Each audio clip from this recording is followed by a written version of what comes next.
اللهم اغفر لنا ذنوبنا كلها، أولها وآخرها، دقها وجلها، سرها وعلانيتها، ما علمنا منها وما لم نعلم.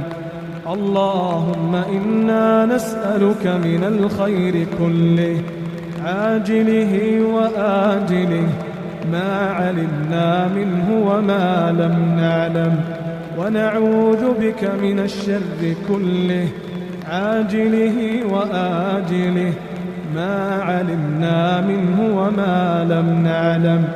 اللهم إنا نسألك فعل الخيرات وترك المنكرات وحب المساكين، وأن تغفر لنا وترحمنا